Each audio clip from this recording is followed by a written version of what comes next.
Welcome to Sports Injury Podcast episode 14. My name is Josh Ryder. Today I'm going to talk about becoming a sports physical therapist. One of the things I would recommend is while you're in physical therapy school, doing a clinical rotation in a good sports setting.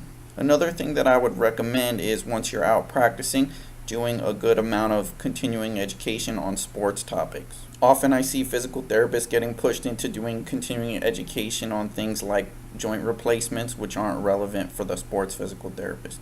The biggest problem I see out there is that you have physical therapists graduating physical therapy school that are then proclaiming themselves as great sports physical therapists, even though they don't have anything on their resume or within their skill set to back that up. What I would recommend doing is developing your own niche area. You do this by combining your physical therapy degree with another related area. I'm going to discuss with you 3 different paths that you could go down. The first one is going an athletic training route. This would be combining an athletic training degree with a physical therapy degree. Typically, you would do your athletic training degree as an undergraduate degree first and then go to physical therapy school.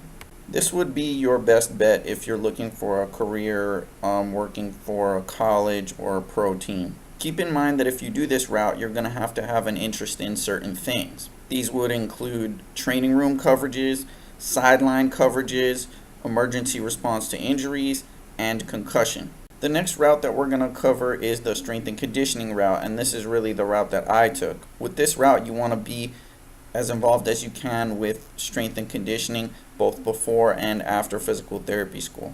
I'd like to touch now on the CSCS certification, which is the Certified Strength and Conditioning Specialist. It really bothers me when people take the exam and haven't worked in the field at all. So make sure that you get some strength and conditioning work experience before you sit for the exam. I would also recommend getting some strength and conditioning experience with some coaches that are not rehab people. This way you can see some things more from a performance perspective, and you can also gain some real mentors in the strength and conditioning field. The third route that you could go is an academic route. So this would mean doing a PhD after you finish physical therapy school. If you're interested in sports physical therapy, probably the best way to go for the PhD would be doing it in exercise science or some kind of sports biomechanics.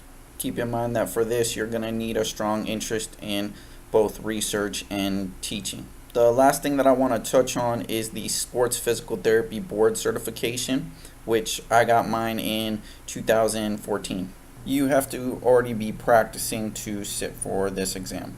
The APTA will probably be mad at me, but I found it to be completely useless. Since I've had the board certification, I've been on interviews for both clinical positions and academic positions, and none of the employers cared at all that I had the board certification. Therefore, I would recommend distinguishing yourself with one of the 3 routes that I described earlier.